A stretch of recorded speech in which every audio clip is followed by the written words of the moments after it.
Jack here, and I've got with me the RC280 remote control for Roku TVs. This is a 2-pack, but I've just got one here for the video, just to give you an idea of what this remote looks like. Now, it is very comparable to the stock remote. I'll go ahead and just show you what it looks like here. There's not going to be any Roku branding on the new remote, but all things considered, the controls and the shape is all very comparable. So if you're used to using this one will feel nice and easy. I like that this is a matte finish on the top instead of the glossy finish on the top of this old remote.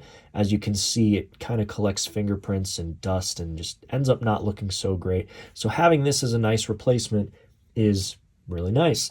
You will need to install batteries. Batteries are not included.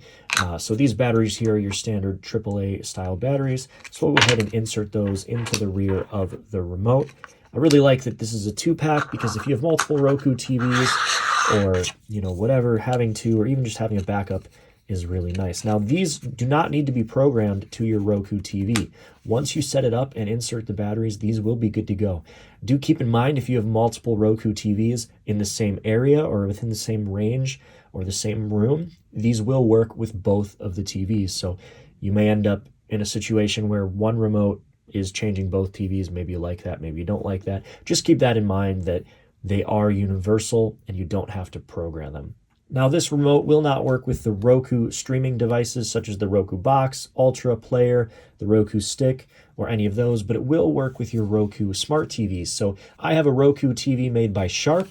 This works perfectly with that, but it also will work for your Hisense Roku TV, your TCL Roku TV, RCA, Westinghouse, Philips, Sanyo, Element, Insignia, On, etc. All those Roku brand TVs. And so I just went ahead and put the batteries inside this new remote. So here's my TV. We'll give you an idea of how easy it is. We're just going to hit the power button, and right away, without any issues, any glitches, it just powers right on. The nice thing about this remote is it does have your preset buttons for your different apps.